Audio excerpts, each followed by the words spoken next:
Hello, guys. This is Monica, and I will be presenting for group two. And we went ahead and went with chapter 8, which is about listening. And the subtopic I got was listening defined. And I will go ahead and get started with that. Listening defined. So, the main topics I will be talking about in this presentation is hearing versus listening, mindless listening, and mindful listening. I went ahead and added a couple extra slides that give us a couple of facts and just like a picture to know what your opinion is about it. Something a little fun in there.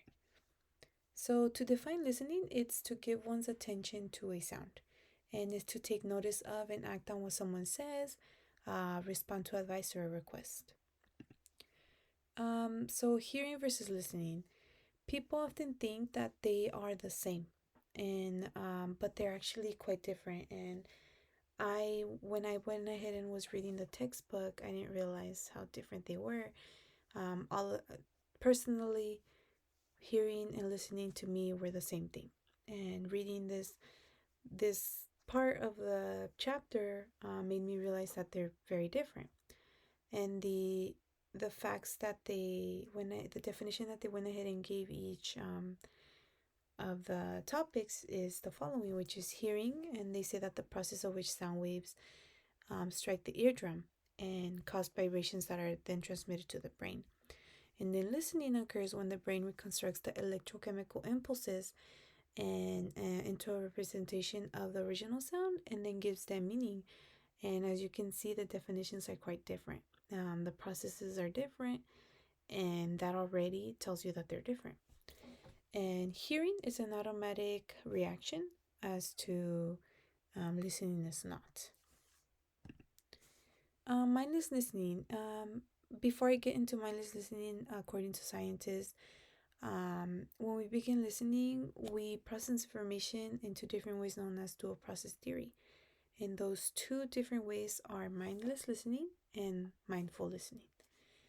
Um, Mindless listening refers to a routine listening. It's when a person is 100% focused on what it said. And although it sounds negative, it's a low level information processing is a valuable type of communication since it frees us to focus on a message that requires careful attention. I went ahead and added this example.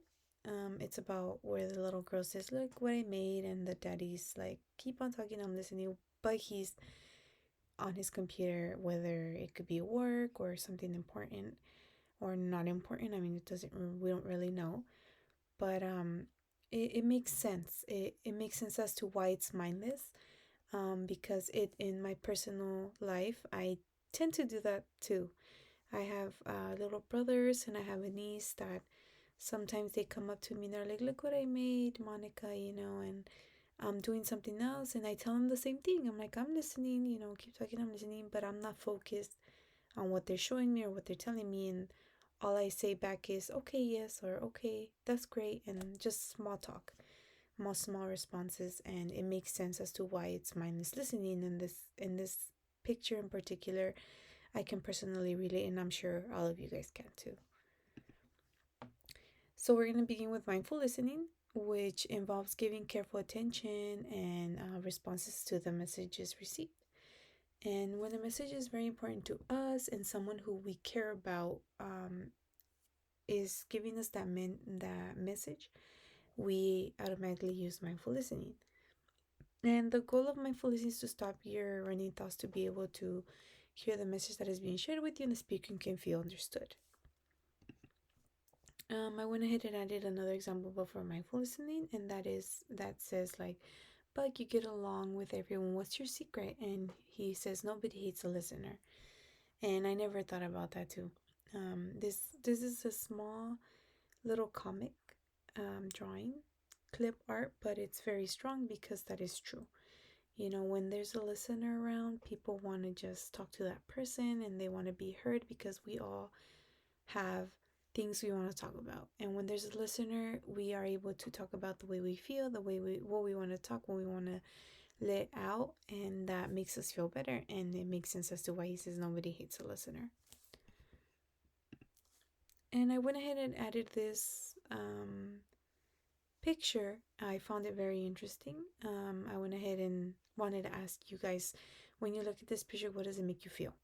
Obviously, there's a lot of feelings that can be happening. It could be meaning she's sad, she looks depressed, or anything. But in listening, I feel like she's doing a mindless listening, in my opinion.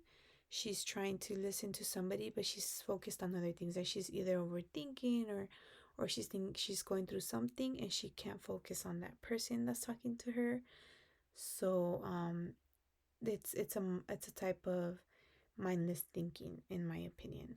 So let me know what you guys think, and or if you guys just think about it while you guys are watching it. I just wanted to see what you guys thought.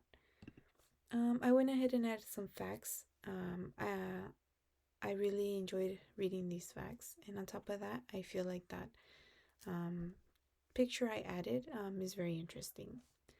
Um, so 85% of what we have learned is through listening, not talking or reading, which is to me is very surprising. Because I always thought to myself, if you don't read, you don't learn. But it makes sense now, like why we learn a lot, because we just listen most of the time, or all of our lives. That's what we are made of. And after listening to someone talk, we can immediately recall about 50% of what was said. So maybe the other 50% we could either try to remember it or not. And some people are chattier than others, but on average, the typical person utters anywhere from 125 to 175 words per minute. And that to me is pretty interesting too. In conclusion, mindful listening can help you improve your relationships by removing roadblocks on that two-way street, and improves your understanding and compassion while reducing frustration. While mindless listening may sound superficial to a certain degree, but it saves us energy so we can focus better on other aspects of communication. And so that is it for my presentation, and thank you guys for listening.